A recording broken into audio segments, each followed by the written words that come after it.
Okay, great. Hi everyone, I hope that you're all doing well. Do let me know in the chat function if you can hear me okay. As you can see, I'm not alone this evening. I'm joined by a special guest. I hope you've all had a lovely week. Do let me know if you can hear me okay. You can see it. So. Okay. It's larger? Yeah. Felix Rose is here. Hi. I'll let you do the hellos if you want to. Yes, thank you, Lily. Domi 91320. Perfect sound quality. We have a very good engineer, sound engineer. Hello, Arnaud. Yaya, hello. Delphine. So many people here. Glad to be here with you. Great.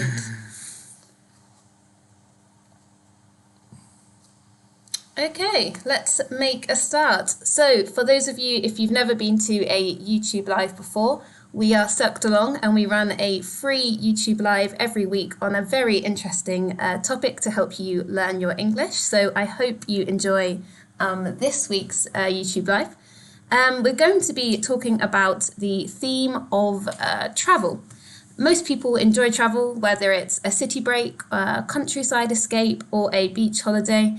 And many of us are indeed learning English in order to travel with confidence, to meet new people, to handle airport vocabulary, check in at hotels, and general conversation with people that we meet on the street or in museums and galleries when we travel. And this week, I'm delighted to have a special guest with me, the co-founder of Cercle, Francois, who is indeed a travel enthusiast himself. That's right. And my first question for Francois, and then for you all, is why is travel so important for you? Thank you for this question. I believe in the current times, it's ever more interesting question. So travel has been very important for me in my life because I think it's basically the best way to get out of your comfort zone. I think we can all live one life in one country and just stay our whole life in our hometown and not discover anything. But I took the position to lead a life which is a bit more adventurous, I would say, and I believe you can. It's also a great lesson of humility, because when you feel comfortable home and you travel and you realize actually things don't work the same way than you're used to. So it's for me just the best learning experience is to travel. I mean, I like to read books, I like to play music and do all that stuff, but when you travel, it's just basically going into something that is unknown, and I think it's a great learning experience. Great, a very detailed answer. And over to you guys. Why do you think travel is so important, or why is travel important for you? Do you like to learn something new? Christoph says, it's very important to travel to know and understand the different culture and way of life. Excellent English, really well described there, Christoph. Anybody else? Why is travel so important for you?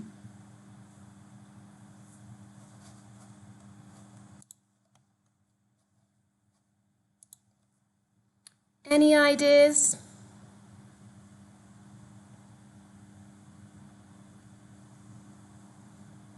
Maxime says to visit picturesque places. Yes, this idea of picturesque means that something is very beautiful and looks just like it would in a postcard or a picture. Domi says to discover countries and people. Remember, people is singular in this format. Valerian says to meet new people. Yaya to discover other places and other cultures.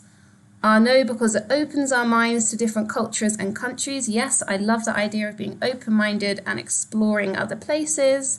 Martine to know other cultures, Evelyn to discover unknown landscapes and to practice languages. Yes, so maybe to practice your English, for example. And MGRD says to discover other cultures and to meet people in their own life. Yes, to see people exactly how they are in real life. And Veronique says it helps you to open your mind. Yes, everyone's on the same path of opening your mind. Okay, that's some excellent examples from everybody. We're now going to go to part 1 of our YouTube Live, in which we're going to talk about where we have been. So another question for Francois is, where in the world have you visited and which of these places were your favourite and why? I've been to many places around the world. I would say lots of destinations, with family in Morocco, for example, for 1 week. I had the chance to go there. Beautiful country, which I love. Or I've been to Brazil also. But I would say I have mainly 3 experiences of traveling that I'd like to share, because they belong to a kind of, I don't know if we can say initiation. It's an initiative travel. In French, we say voyage initiatique, where you basically learn cultures and meet new people, but you also learn about yourself. I don't know. An immersion yes. into another culture, perhaps. And so the first one was when I was 19 years old. We took my dad's car with his authorization, and we traveled throughout Eastern Europe. Sounds lovely. So that was great. And we discovered so many things, but also we kind of discovered ourselves through this trip. So we went to Hungary, Poland, Czech Republic, and then all the way through Croatia. And Austria too, where we visited a lot of museums. So that was my first experience. Second experience is Northern Europe. So in Holland, Denmark and Sweden, where we had the chance to camp and discover beautiful landscapes. And my third travel is really a big travel. I had the chance to do that once in my life. I traveled 4 months, and it was 1 month in Australia, and then 15 days in Indonesia, 15 days in Thailand, 15 days in Cambodia, 15 days in Vietnam, and in Laos too. Amazing. And so, yes, that was Southeast Asia, and that is probably my strongest experience, I would say, because I had never been to Southeast Asia or anywhere in Asia, and it's really a cultural shock. So absolutely. And 4 months travel is more than just traveling for 1 week. It's really like a voyage initiatique, like 100% immersion.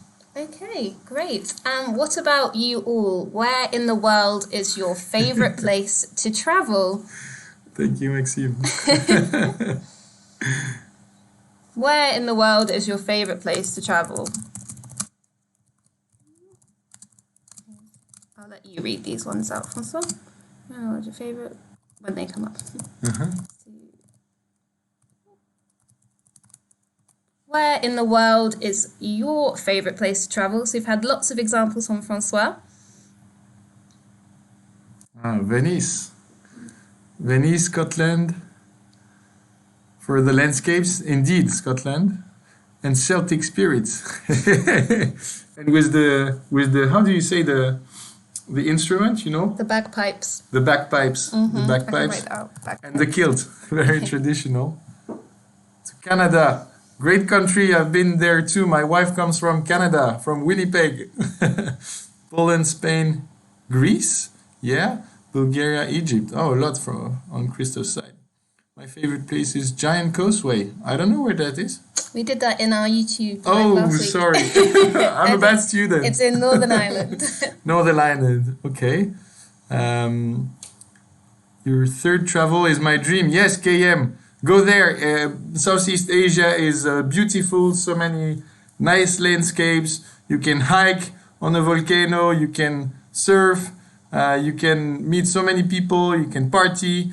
And all that very cheap. And Asian people are extremely welcoming. And you feel 100% in security. Be it for women or for men. So it's really a great place to travel. Okay, Evelyn, England, Italy, USA. So lots of travels. Yes. And Ruben says his favourite place is Greece. Excellent. Greece is indeed a beautiful place, Yes, Ruben. that's right. Excellent. Good answers from everybody. Okay, what we're going to do now is talk about a little grammar point that will help us when we're travelling. And it's the difference between I have been, so I have been, and I have gone.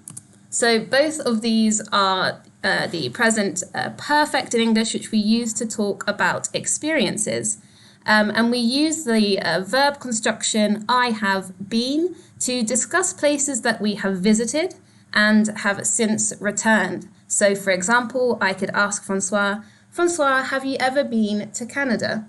Yes, I've been once to Canada. Excellent, good.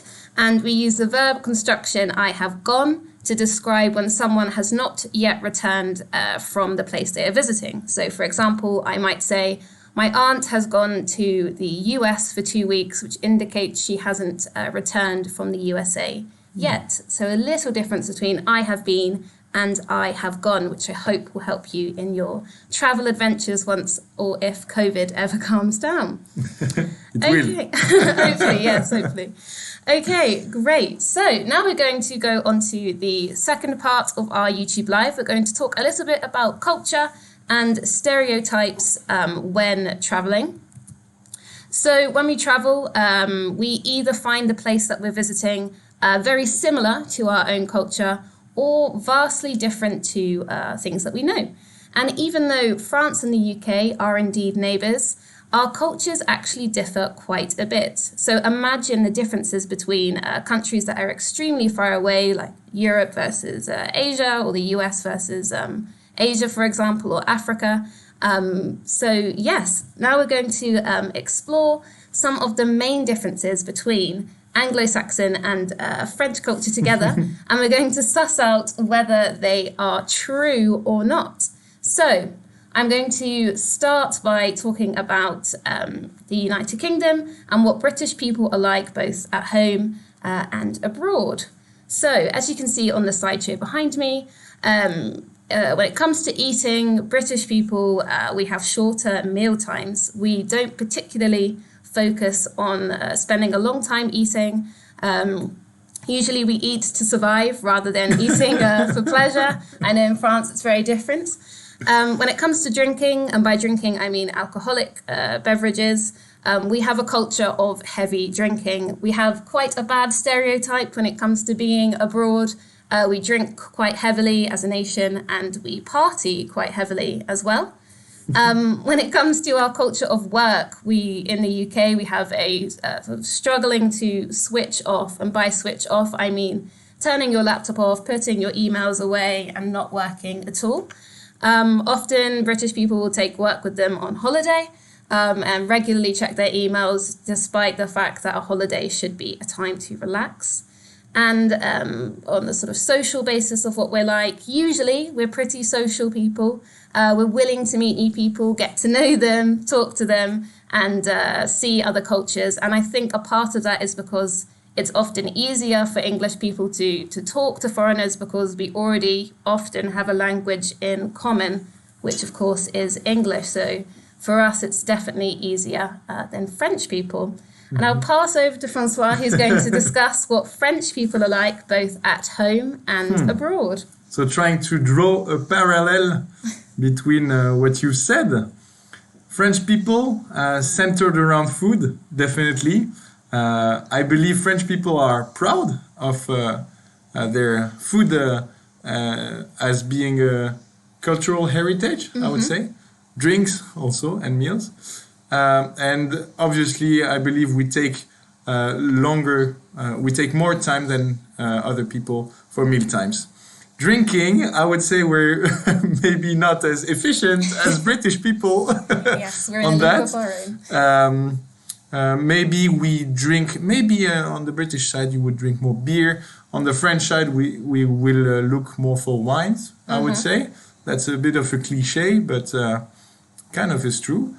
Work, I agree with you when you think that in the UK I think you have 2 weeks or 3 weeks of paid holidays, or 2 weeks? I think it's 25 days max, and then some companies offer more depending on what you do. It's 25 days? Something like that. Okay, so it's the same than in France. Yeah. But it's true that in France, probably it's easier to switch off from work. And socially, I would say when we travel, we are also most probably less curious or less adventurous than English people.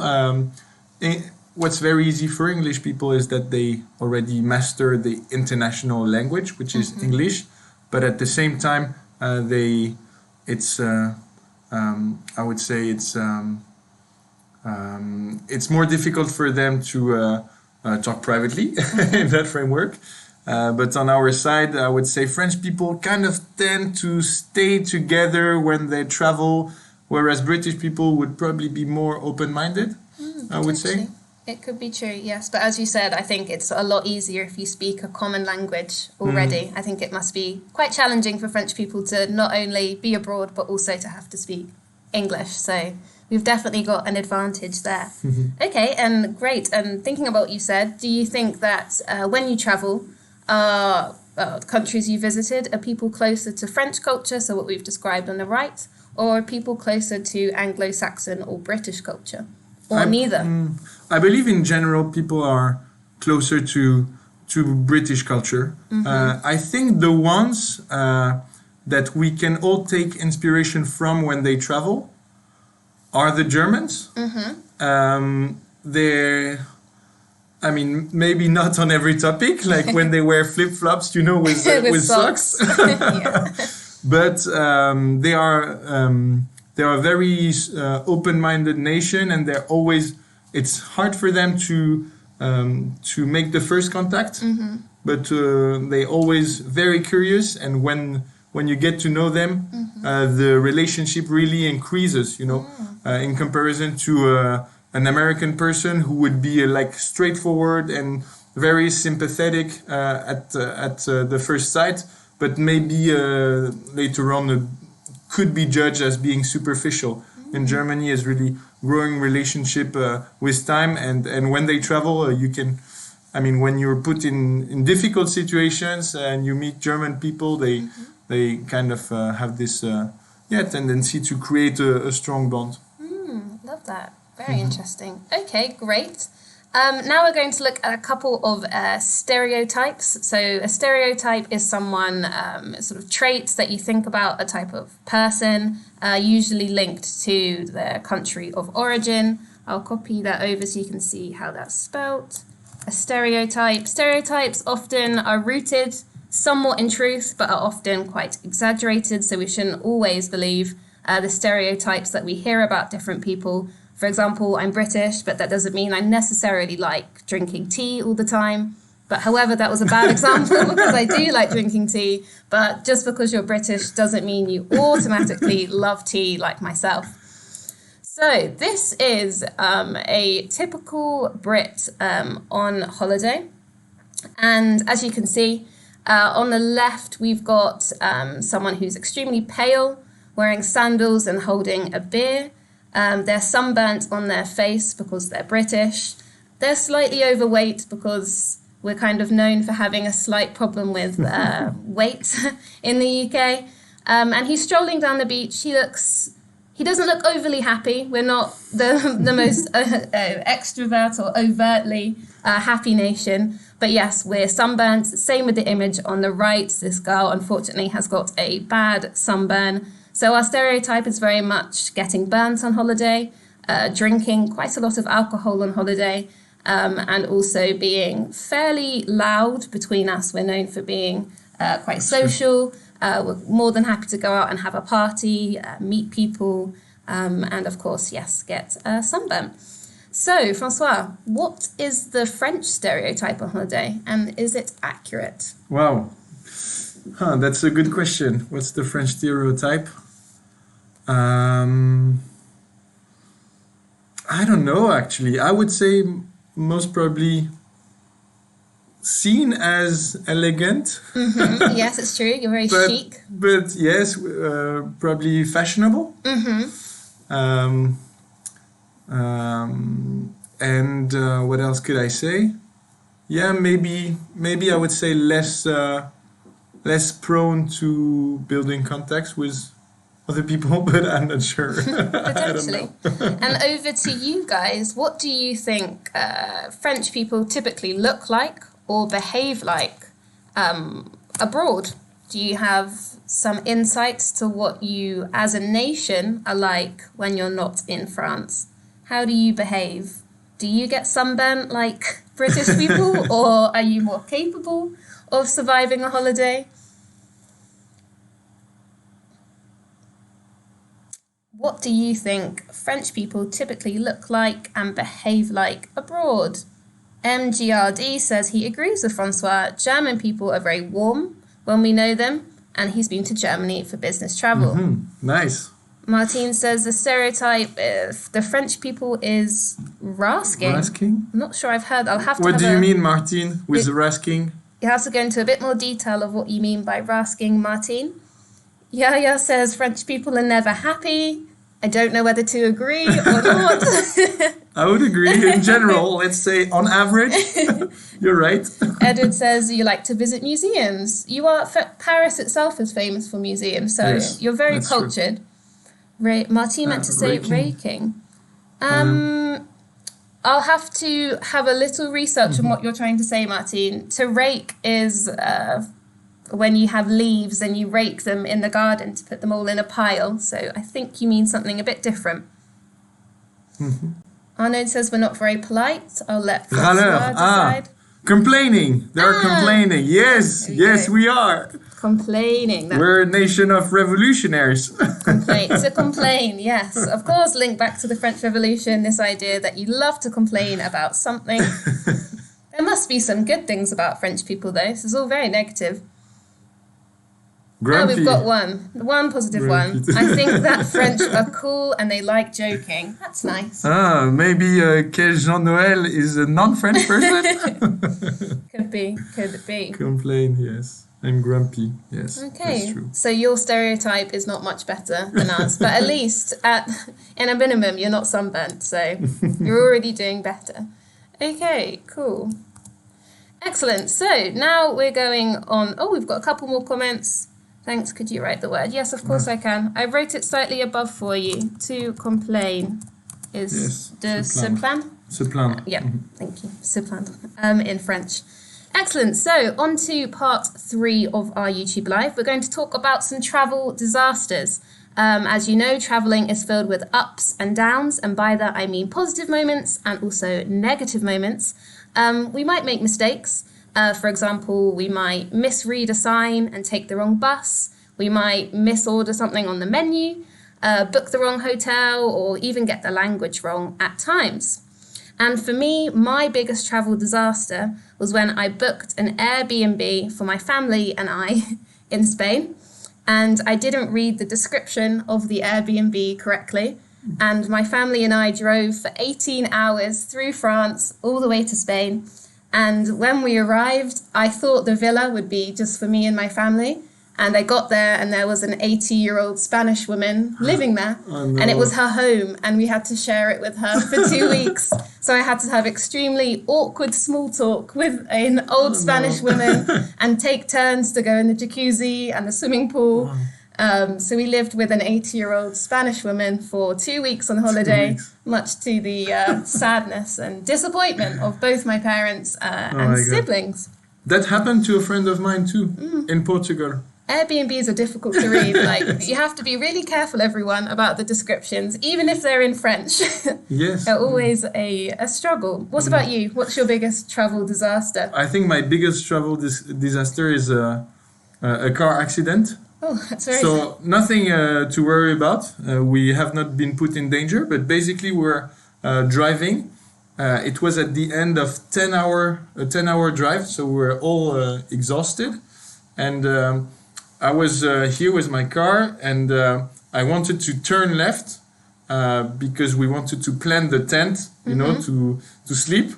And a guy was trying to overtake us, and he bumped into the car, so we had to stop.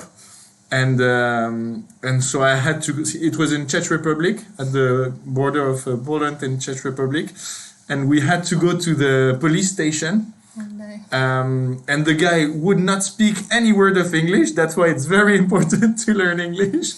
He would not speak English. Obviously, I wouldn't speak Czech, and we had to have an interpreter, so a translator, come to the police station.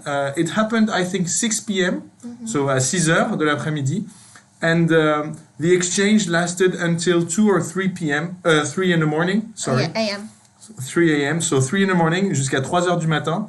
And basically in the end they just released us, but it was impossible, and I had to sign documents in Czech, you know, with like weird alphabet, and it was oh, that sounds awful. really, Very stressful indeed. And what about you all? Have you ever had a travel disaster? And if so, what is your biggest travel disaster? What's gone wrong when you've travelled before? If anything, perhaps you're all perfect travellers and aren't as unfortunate as me and Francois. Nobody is a perfect traveler. I This is believe true. we all have a great story to tell, most probably. Absolutely. Has anybody got a biggest travel disaster? Have you got the language wrong before? Have you got a bus to a different country by accident? Have you checked in at the wrong hotel?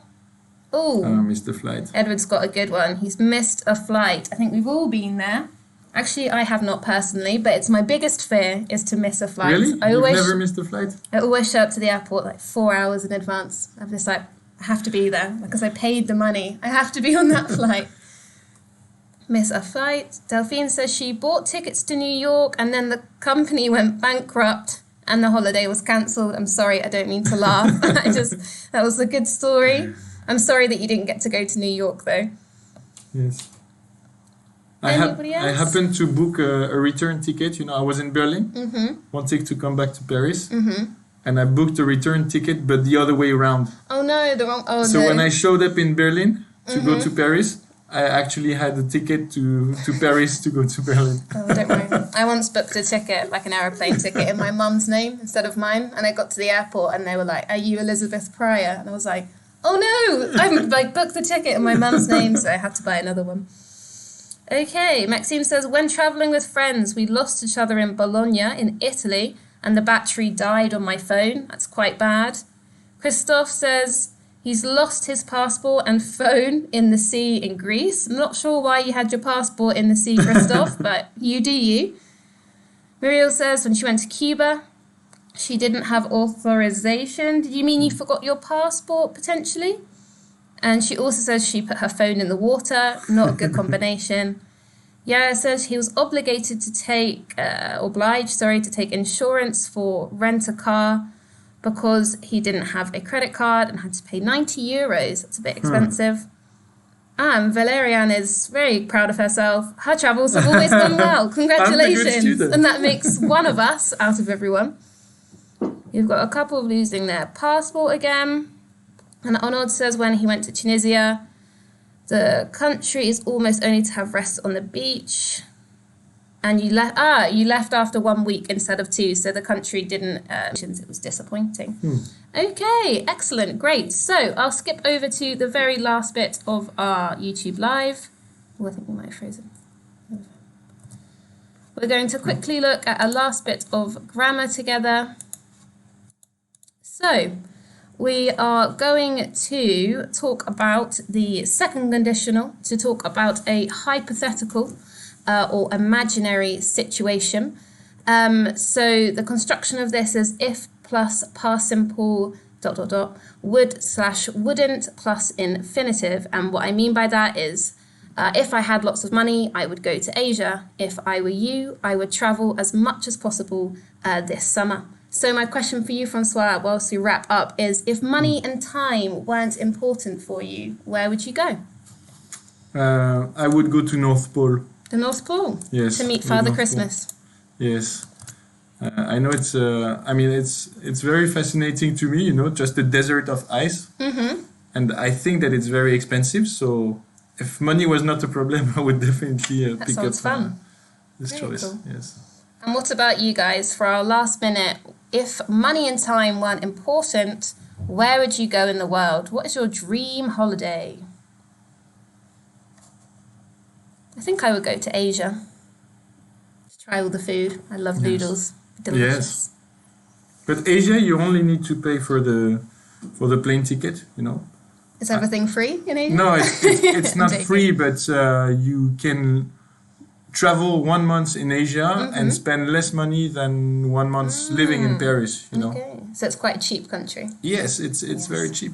I mean, anything is cheaper than living in Paris. Honestly, you can live $5 a day in if you go to Laos, for example, $5 a day it's fine. $5 here in France, it's like a sandwich. That's very true.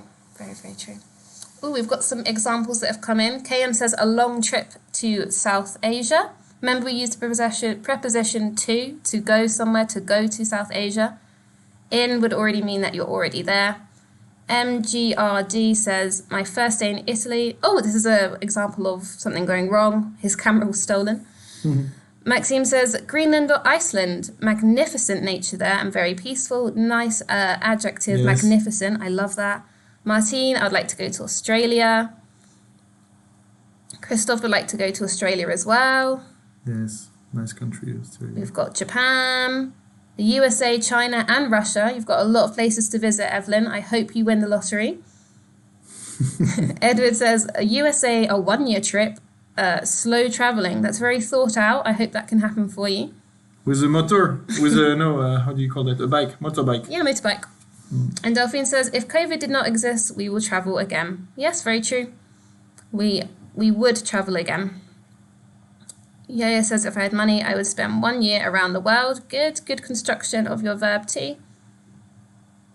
Good correction there, Delphine. If COVID did not exist, we would travel again. Great. Some really good examples from you all. So that brings us to the end of this week's YouTube Live. I really hope you enjoyed something, whether it was about your own culture, British culture, or just general vocabulary about travel and the world. Next week, we'll be doing another YouTube Live and I'll be having another star guest, probably Ruben, one of the co-founders of Cercle as well. It was lovely to talk to you all this evening. Please do remember to like and subscribe to our channel if you haven't already. We do free YouTube Lives every week. Send them to your friends, your colleagues, your family members. We'd love to have you all here, and thanks very much. See you soon. Bye, guys. Thank you. Nice.